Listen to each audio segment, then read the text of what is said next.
This was a paranormal story that happened to my mom when she was 9. Her and her family lived in the outskirts of a small town in the Monterey Bay area in 1975. The house my mom lived in was on top of a hill with a winding road leading to it, facing a lake. There's no neighbors and all their houses were a distance away. What my mom knew of the house was that it was built in 1927. It was an old white wooden Victorian house. She said it was completely off to be out in the hills away from Watsonville, California, a small town about 25 minutes east of Santa Cruz. It started off as a community for immigrant workers who came here for a better life. She said that the rooms were big, with plastered walls and massive windows in every room. It had been repainted so many times in the house's history that all the windows were sealed shut. Mom recalled that the windows were so high off the ground that you couldn't even break into them. I'll warn you ahead that this is pretty disturbing, and if I sound dramatic, it's from my mom's point of view that I'm writing this, so bear with me. My grandparents worked far, as they worked in the fields when Mom and her siblings moved to live in the United States from Mexico. Often, they left my mom and my tias and tios by themselves with the older tia in charge. Mom and her siblings were used to being by themselves for long periods of the day until my grandparents would come home from work. She said the property around the house had an old barn and a shed full of old rusty farming equipment. My mom and her siblings would spend the day exploring the nooks and crannies of the building, often pretending that they lived in those times and role-played. Often, Mom and her younger sister, Letty, talked about strange things that would happen to each other around the house. Letty told my mom about the incidents that were happening. She would lie on her bed, looking up at the corner of the ceiling. She would tell my mom that she could see the corner was bellowing, like it had lungs, and she was so scared she would run out of the room. That was Letty's recollection of what happened to her. But then, it was Mom's turn. One evening, Mom lied in bed facing the wall when she was sleeping. She always locked the door to her room, being there in the dark by herself. She said she would be in the state where you're half asleep and half awake, but then she felt an ominous weight at the edge of her bed. She was chilled with fear because she knew no one could possibly be in the room with her. She said she felt a motherly presence that was watching her as she slept. Mom wouldn't even dare to turn her head to look at whatever it was that sat on the side of her bed.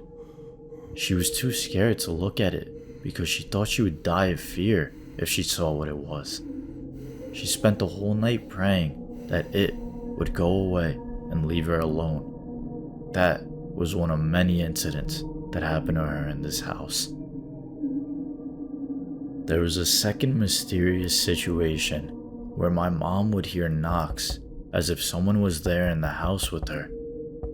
Mom would run to the door, excited when she heard the knocks at first. But no one would be there. She says it happened at random 2 or 3 times in the day alone. She thought it was someone pulling a prank, but it dawned on her that there were no neighbors for miles around. That's when she became scared. Eventually it stopped, but it stayed with her. Mom was becoming increasingly frightened because nothing added up. She said she remembered that when the door knock stopped, there would be soft tappings between the walls. In the beginning, she thought she was hearing things, and she didn't pay any mind to it, but she kept constantly hearing those soft taps from inside the house, day and night. Mom didn't want to tell anybody because they would discount it that it was imagination and it was working overdrive. Her mind was slowly becoming fearful to what it really could be. One night, my grandparents left to go get food shopping in another town, and Mom decided to stay by herself because she thought it was boring. She completely forgot all the things that were happening in the house.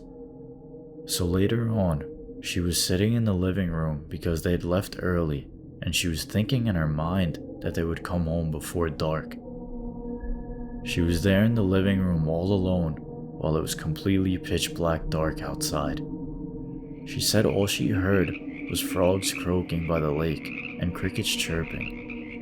Mom said she was getting a feeling that she was being watched through the windows, but the windows were so high for someone to look through. At that point, she was running around the house like a headless chicken, full of panic and fright for her bad decision that she regrets, staying alone.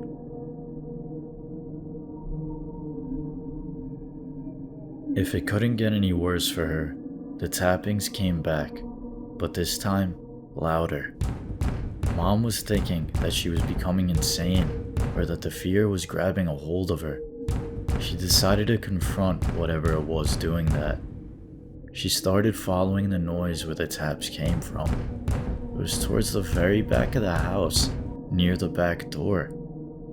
As she inched closer and closer, she put her head against the inner wall of a small dark closet near the back door where they were coming from. What she told me next gave me goosebumps. She said that she heard the loud wailing noise of a baby bawling and crying as if it was trapped inside the closet. Mom didn't even bother to check this because it shook her up. Then, for a quick moment, the tappings inside the house came back, but even louder, as if someone was banging on the door. She ran all the way into her room and locked the door when she went to go get her rosary. Mom waited for what felt like forever for her family to come home. After that, she never thought about staying in the home alone again. After Mom was done hearing things, she said she would finally see what it was causing all of this. Yet another night, in the middle of the summer, Mom and her siblings were eagerly awaiting their dad to come home from work. She ran to the back door, anticipating his arrival. Mom opened the door without hesitation, and she remembers that she was completely scared of what she saw next. She said at a distance close to her, there was a solid white soul shaped like a woman, floating across the backyard, going from one corner of the old barn to the other corner where the watershed used to be standing. The watershed was demolished right after my mom moved in. It was knocked down because my grandparents were concerned that the old dilapidated shed would cave in while my mom was there to play with their brothers and sisters.